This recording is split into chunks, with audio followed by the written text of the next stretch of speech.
Welcome, everybody, to the latest live edition of the Bullpen with Adam the Bull, a Bull and Fox edition. Back on a Thursday, although in the afternoon today, it is 3 p.m. We'll be with you till about 3:30 or so. Dustin, what's going on, man? How you doing? Oh, not too much, Adam. Just enjoying this lovely Thursday, March 20th. First day of spring, Adam. It is. I know. First day of spring. It's nice. The sun is staying out later. It's still going to be cold for the next 2 weeks, mostly, because that's, in Northeast Ohio in March, you get the tease. You get a few days where it's really hot, and you're like, here it is, shorts for the next 6 months. And then old Mother Winter says, not so fast, buddy. We've got to put on those pants for a couple of more days. It's going to be 45 degrees for the Guardians opening day. It always is, man. It's the worst. There should never be games played in the Midwest, East Coast this time of year. I don't know why they don't do a better job with the schedule, starting making sure everybody plays. Yeah. Well, West Coast or Southeast is fine, or a dome, stadium that is a dome. There's enough. My take on this, and it'll never happen because there's too much money to be made for like having home games. But I think that they should play April in spring training spots. Yeah, I mean, I get what you're saying. There's some sense to that, but it would just cost them too much money. I know, but my point in saying that is like, you look at these games where they're playing a Progressive Field and the Guardians are playing the White Sox on a Wednesday afternoon at 12, and there are 17 people in the stands. Yeah. They're not making money. I mean, people are watching on television. They're going to watch regardless if they're playing in like the Cactus League, or not league, but like out in Goodyear. They're out there playing, or out in Florida playing. Like people would watch no matter what. Yeah. I don't know. It'll never happen. Interesting theory. It's never going to happen, but baseball for another day. Opening day 1 week from today. Let's get into the quarterback situation. We are 5 weeks away from the draft. And what initially everybody was talking about, no quarterbacks. Now there's a lot of buzz for a bunch of different quarterbacks. Obviously, it seems like Cam Ward is going to go first overall. I guess there's a possibility the Browns will trade up to that spot. I guess there's a possibility that the Titans will take another position. But it seems most likely, if I had to bet right now, that Cam Ward's going number one to the Titans. You think so? And that's unfortunate. It's unfortunate for Browns fans and for like me and you who like Cam Ward or love Cam Ward more than every other quarterback in this draft. But I get it. I mean, like Tennessee's got the number one pick. They need a quarterback. They're not trying to run this thing back this year with Will Levis or whoever the hell they've got, under center. So they're going to probably draft Cam Ward with the number one pick. And then the Browns have a decision to make at number two with whether or not they're going to go with Shadeur Sanders or somebody else. There's a lot of names we've been talking about here over the last couple of weeks, guys who we've mentioned like months ago that could be potentially second, third round guys. And now all of a sudden it's like, you know how it goes, man. Teams are starting to look at, Tyler Shuck from Louisville. We've got Dart from Ole Miss, and Milroe runs a 4.37 at his pro day, and people are talking about it. Like there's other guys besides the top two in this draft that intrigue teams. And the reality is, I think somebody will get drafted in the first round. A quarterback will be drafted in the first round that nobody really thinks or thought when this whole process started would be in the first round. I think there's going to be 3 quarterbacks in the top 10. Now, I don't know exactly where they're going to go. But I know this, I know Zach Jackson spoke to a scout who said, hey, Shadeur Sanders is not a first-round player. Apparently, Albert Breer spoke to someone that said, I still think he's going in the first round. I think the Browns might take him at 2. I can't imagine he'd get past the Giants at 3. And if the Browns take Shadeur at 2, I just can't see the Giants and the Saints and the Raiders, all those teams passing on another quarterback. Maybe I'm crazy. We'll see. Time will tell. But I'm going to predict 3 in the top 10, despite the talk of no good quarterbacks in this draft. 3 in the top 10. Oh, man. Okay, yeah. I mean, typically, how many go in the top 10? Like 4? Well, I mean, it depends on the year. I wonder what the average. I mean, obviously last year there was 6. I don't think the average is 4. I would bet in the top 10 the average is probably 2.5. Would be my guess over the last decade. I'm just kind of guessing, but I might be wrong. It might be 3. not 4. I But think honestly, I think it would be like 3.5. That'd be like the think perfect so? number. Yeah, I do. Let's see. I'm gonna look it up right Look now. back like the last 10 years. Yeah, and if so, I bet you on average. I bet you on average, it's somewhere between 3 and 5. You know, like 3.5. I think is the right number. Now, again, I could be wrong about that. All right, let's. And Here, I got it right here. So you got it pulled up? So top 10 picks. Last year there were 5 in the top 10. McCarthy was the 5th, taken at 10. In 2023 there were 3, so that's 8. In 2022 there were 0. So that screws up the average. So we got 8 in 3 years. 2021 there were 3. So that's 11 in 4 years. 2020, 3. That's 14 and 5. I think your 2.5 is probably the right number, Adam. 2019, 2. That's 16 and 6. 2018, 4. That's 20 and 7. That's just under 3. 2017, 2. That's 22 and 8. And 2016, 2. 24 and 9. And then 2015, 2. 26 and 10. So, yeah, there's been 2.6 quarterbacks taken in the top 10, not first round. 2.6 quarterbacks in the top 10 per year in the last 10 years. Now, there was the one year, the Kenny Pickett year, where there were none. Every other year, there was at least 2. If you take out that one year, it's just under 3. But, yeah, 2.5, 3, you know. But who's going to be the guy this year? Is it you think Dart? Yes. Yeah. Just because there's so many quarterback needy teams. Right. And I also think that, and again, probably not fair, but like Jackson Dart's younger than Tyler Shutt. The injuries are a problem again, it's broken bones with Tyler Shuck. So like you could be like, he needs to drink more calcium. It's like, okay. Thanks, pal. Like, dude, when I broke my arm in college, how many like people would say to me, well, you need to take more calcium. It was like, dude, okay. If you think about drink more milk, obviously, is what they're trying to say. It's like, dude, okay. Drinking more milk's going to help my arm from not snapping when I, viciously try to attack somebody's thigh board. Okay. In most cases, when there's a broken bone, most cases, probably 95%, it's just bad luck. That's it. Yeah. Wrong place, 100%. wrong time, and bad luck. Bones aren't supposed to bend that way. They're not bendable. No, definitely not. Definitely not. If the Browns, I was just thinking about this. If they decide not to take Sanders or not to take a quarterback at 2, I wonder. Now, you don't really want to trade down. You want to take a good player. But let's say the Giants are desperate to get to 2.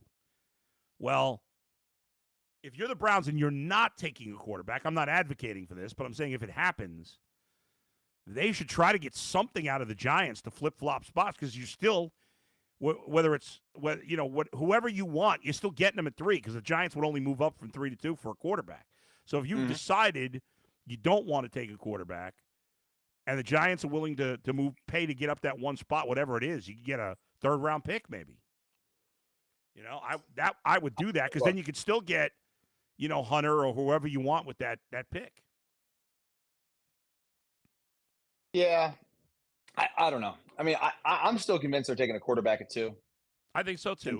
Until they trade out of that spot. Right. I do not think. I'd be very surprised if the Browns stay put at 2 and don't take a quarterback. I think that will shock the world. Unless every other team in the top 10 feels like these guys aren't good, and thus nobody wants to trade up for it. But I think that's unlikely. I agree with you. I think if they stay at 2, they probably take a quarterback. If they were to pass on a quarterback at 2, or let's say they traded down, they didn't want a quarterback, they trade down to 3. If you had to choose between Abdul Carter and Travis Hunter, who would you take? Travis Hunter.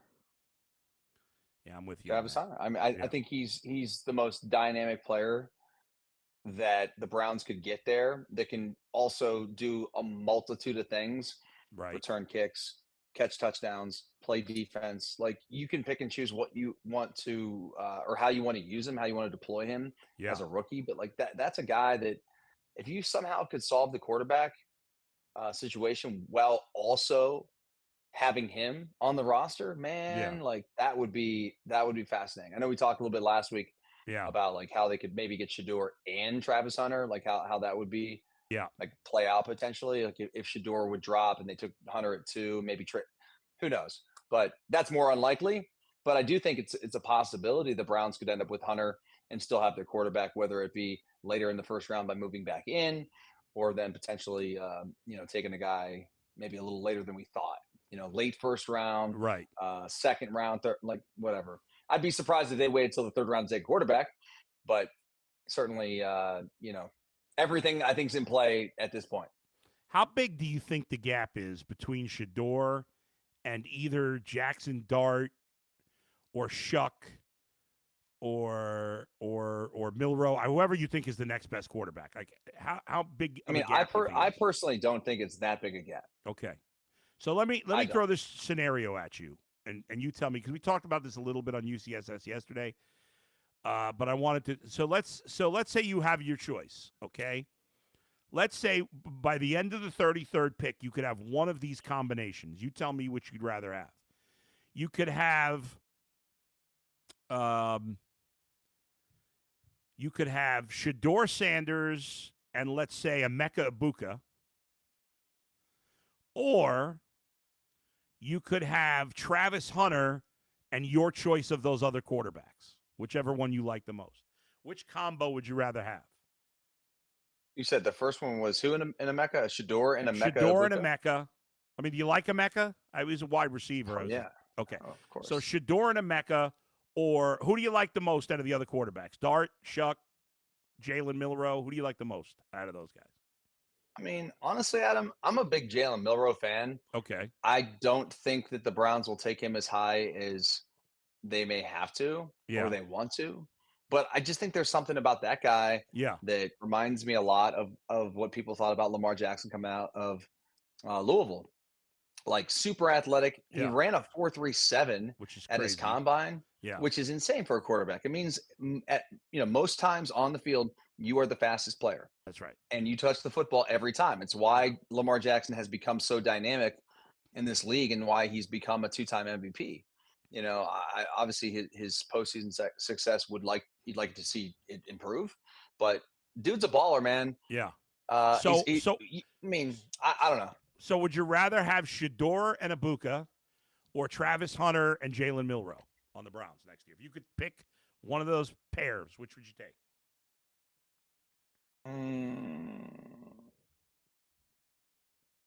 Hunter and Milroe. You'd go Hunter Milroe. Yeah. So if you, even though we all think the Browns should take a quarterback in the first round, if they took Hunter at 2 or traded down to 3 and took Hunter at 3, and then I guess, Adam, I'm just not as big on Shadeur as everyone else is. Right. And I wouldn't say everyone else. There's a lot of mixed feelings on Shadeur. Certainly. And like when it comes to him, I think he's going to be a good player. I do. I think he could be a special player. Could be. But I don't think the gap between him and some of those other quarterbacks we're talking about is that big of a gap. Yeah, I think I think we're talking about him more because the hype train. Yeah. I think if they end up if they draft Shadeur too, okay, I'm totally on board. I like Shadeur. I think he's going to be a good player. I think the question is, can he be a great player? There you go. Your good versus great argument. With the other guys, obviously, they're not as accomplished. The other guys that we're talking about here did not produce as much as Shadeur did in college, and maybe not as polished or prepared for the spotlight in the same way that Shadeur is. I mean, like Shadeur's friends with Tom Brady. He's got that experience. The moment's not going to be too big for Shadeur. And being the Browns quarterback has some pressure coming with it because there's been a lot of failure at that position. Well, that's a good point. That is one area where I think Sanders probably provides more upside than most other quarterbacks because the Browns, like playing for the Browns, one thing, playing quarterback from the Browns is another. Yeah. And being able to be that guy that can then take them similar to what Baker Mayfield did back in 2018, is like take them and turn them back around, steady the ship. Right. You know what I mean? Like get them back on course, all those things. Sanders probably can do that. I mean, he did it at Colorado. I mean, like he went from Jackson State, okay, where they were a good team, not before they got there, but they go from Jackson State to Colorado. Colorado was a 1-11 the previous year. Yeah. And they, last year were predicted to be, I think, the last team in the Big 12. They were a contender until the very end of the year. Top 25, going into a bowl game against BYU late in the year. Like, they were in the conversation to win potentially the Big 12 and be a playoff team last year. No one thought they were going to win more than 4 or 5 games, let alone push for double digits. So it's a tough call because, like, I can convince myself that Shadeur and Ibuka or wherever else you might take at 33, maybe one of the Ohio State backs, maybe one of these good tight ends. I don't know, just throwing some things out there. I could convince myself that's the best move. I could also convince myself that taking Shuck or taking Milroe at 33 or having to trade up later in the first round, pairing them with Travis Hunter, that could, like, look at the athletic ability. If you had Jalen Milroe, Travis Hunter, and Jerry Jeudy on the field together, and a young back that you draft in the third round, that could be potentially really special. I mean, I think Milroe's got a chance. I'm a big fan. Everything I've heard out of him or from him, out of people that cover Alabama or watch him play or know about that program, is like they just speak so highly about him. High character guy, smart student, like does all the right things. You kind of mentioned that to you on the show today, Adam. Like, I like that. And I think you have to, those are the most important things you have to be a quarterback. Yeah. Is the integrity, character, leadership, all those things are very, very important. The Browns have had some questionable character players in recent years. It's time for them to we all know you can't have 53 choir boys. We've heard that a million times. When we understand, you understand that better than most. But it's time for the Browns to have a couple of high character leaders on this team.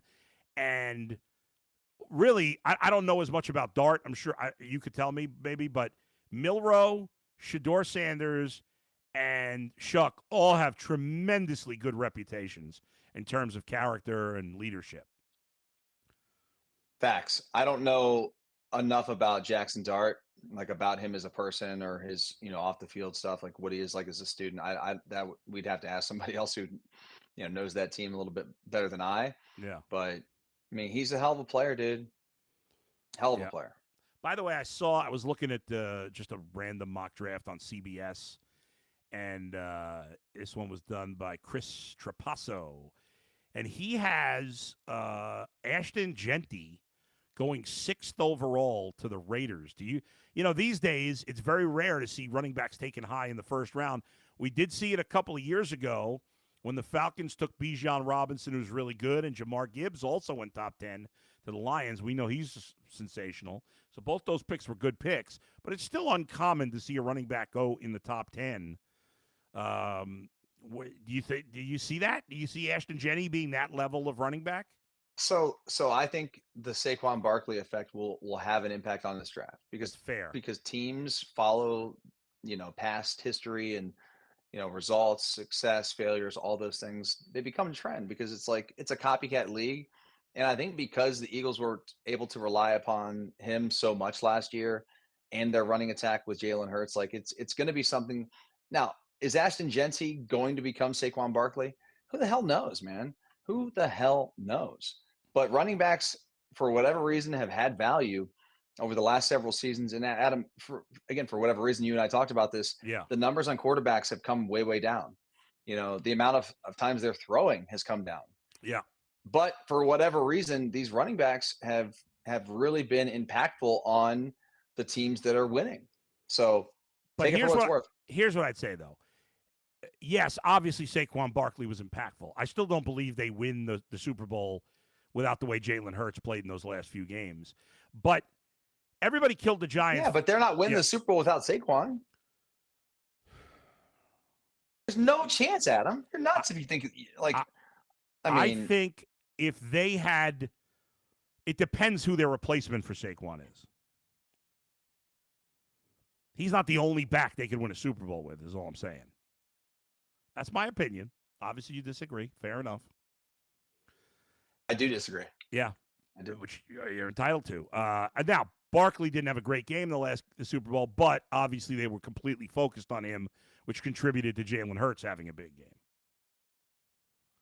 But it's very rare for a running back to have that kind of impact on winning these days. I think that's pretty unique. There's no doubt that it's rare. Yeah. But think about the success the Browns had with Baker. I mean, a lot of it was attributed to Nick Chubb. Right. They didn't win a Super Bowl, but he was a really, really good player. Sure.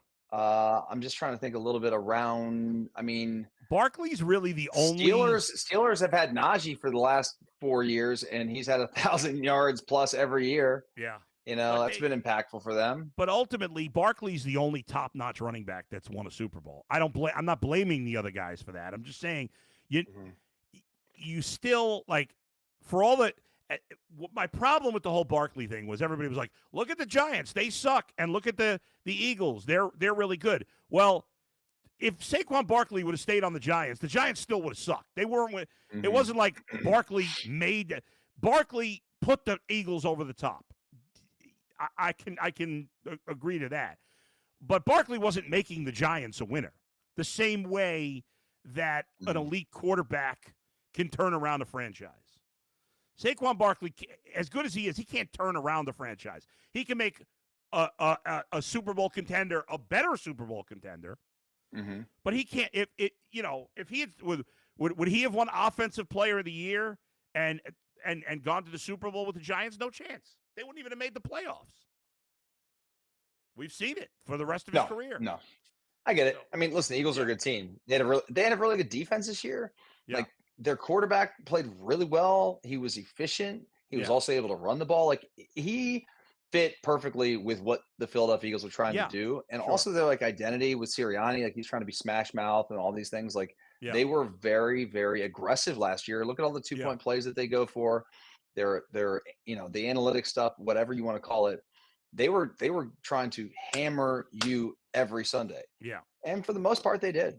The Eagles do. The Chiefs, great franchise. Niners are really good. A lot of good franchises out there. Baltimore, Pittsburgh to a lesser degree. Nobody is more well run from a front office standpoint than Philadelphia. Dude, Howie Roseman, man, that guy was like he was like a sort of higher up, but like not nearly even close to being what he is now. Like he runs the show. Like he was. God, I was in Philadelphia in 06, 07, and he was very, very young. I mean, like 20s, dude. Yeah. Like late 20s, Guy's just the insane. best. But good. I mean, listen, good for him. And Jeff Lurie, I mean, he stays out of these guys' way for the most part. And he pays, right? He does pay. Yeah. He does pay. They sign most of their key guys. They don't let their best players walk. It's when they let guys walk, I'm like, he's not going to be as good somewhere else. That's how I kind of feel about them right now. They're the new Patriots. Yeah, right? And the Chiefs are like that, too, to some degree. A lot of times when they let guys walk, they're not good in other places, outside of Tyreek Hill. But, the Eagles just do everything smart. So, yes, I guess we'll never know. Could they have won a Super Bowl if they had, I don't know, who's a really good, like if the Eagles had Najee Harris, would they have won the Super Bowl? Maybe not. I don't know, man. He's a good player, but he's not special. I don't even know. I go back to that snow game they played against the Rams, where the Rams were like right there at the last second. Yeah. But then it was really Saquon that took that game over because he was the entire offense for the Eagles in that game. Like Jalen Hurts was banged up. He couldn't barely, push off his ankle. He couldn't throw. Like it was a really tough game. And he had that really long, like was it an 80-yard or 75-yard touchdown run where it sealed the deal. Yeah. Let's get some fan reaction. What we got going on here. Let's see. Okay. Grass and Bass. Abdul Carter at 2 seems right. Brown scored 15 points per game, ranked 32nd in NFL. Scored 16 points a game in a 3-game stretch last year. Okay. A Mad Greek says, hey, Bull, what's up, D. Fox? What up? What's up, Mad Greek? Wasted Time says Chiefs and Wasted time. Browns got to draft Hunter.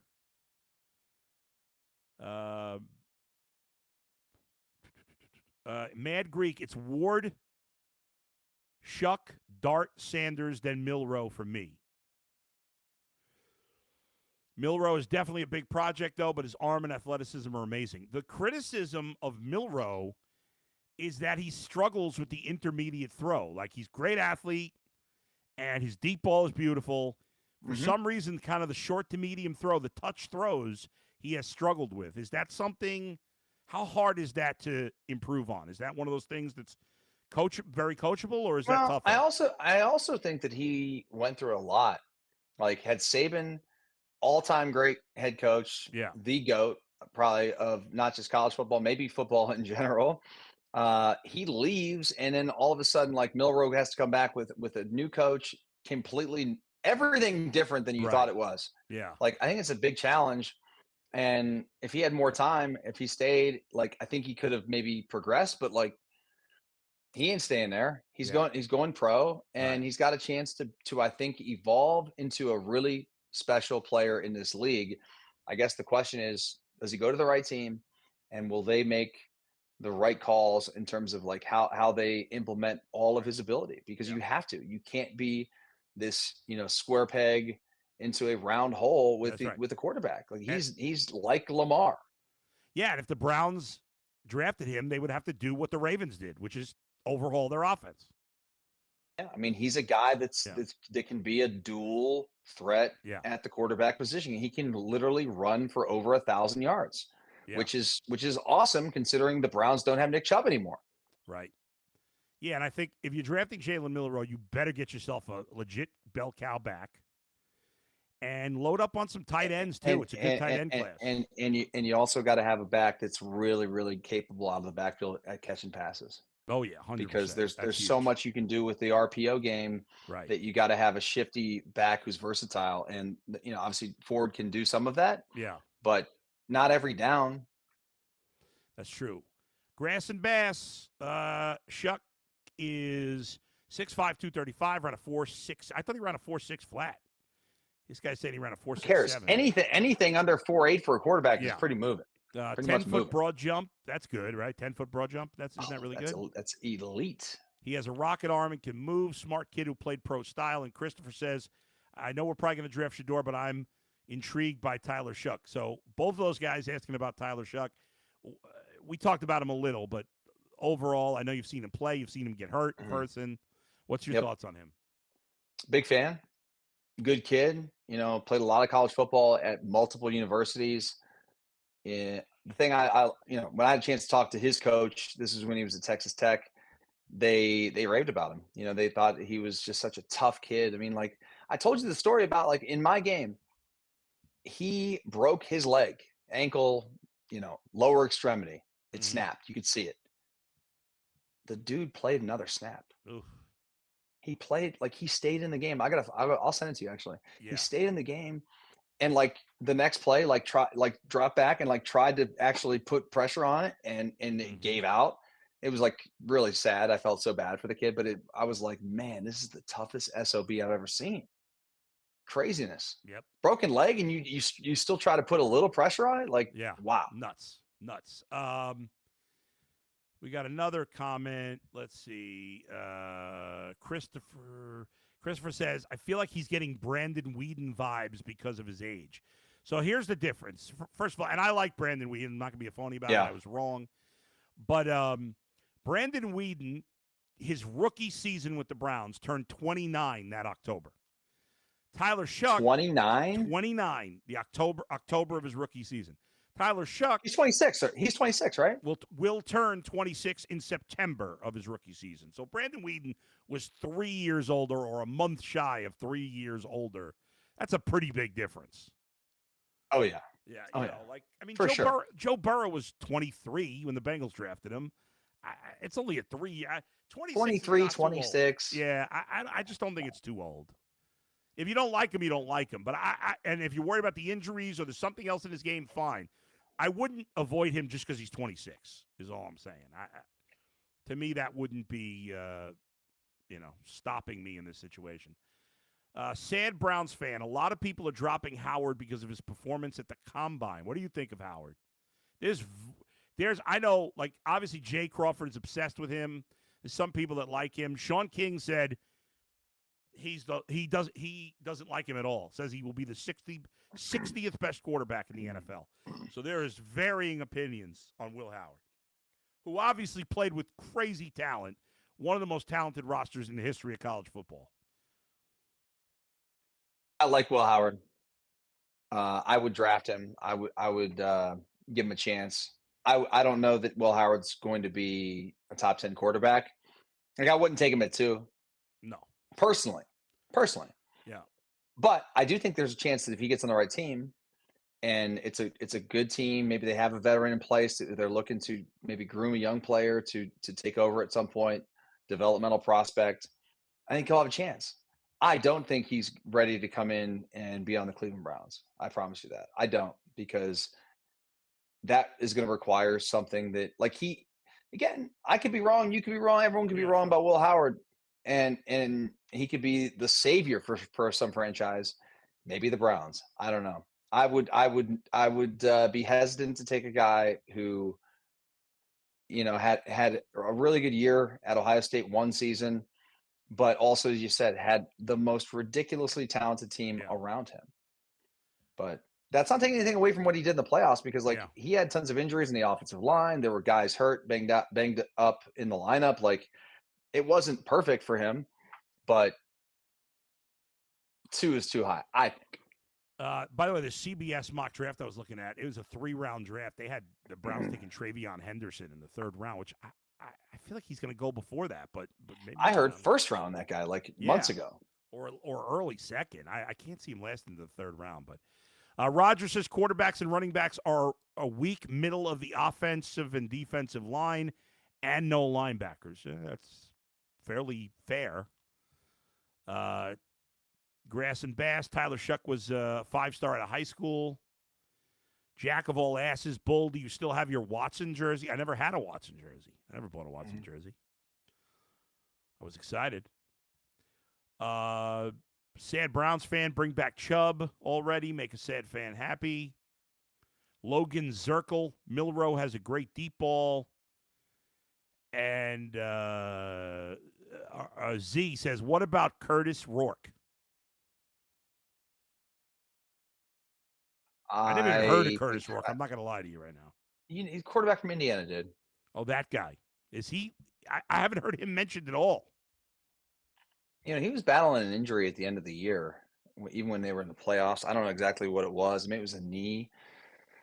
But I don't think he's a high pick. I think he's got a limited upside, personally. I think it's a heck of a story. It's a heck of a player. Like, he's a great college player. What he did at Indiana is amazing. Can he be a pro quarterback? Sure, he'll have a chance. I don't see him as an elite level prospect, personally. All right, we'll leave it there for now. Curtis Rourke played so badly against the Buckeyes, he became forgettable for me. All right, thanks to everybody for watching and listening today. Thanks to Alex and Z for producing today. Dustin, good to see you as always. I'll see you next week. Hey, man. You playing tennis tomorrow? Every day, man. Every day tennis. There it is. Every day. I got a match tomorrow night, man. I'm going to play in the morning, and I got a match tomorrow night. Nice. Good luck. Thank you, man. All right. Good to we'll see you talk guys. To you next time. Where else but right here in the bullpen. It's Bull and Fox, brought to you by Bet Rivers. See you, everybody.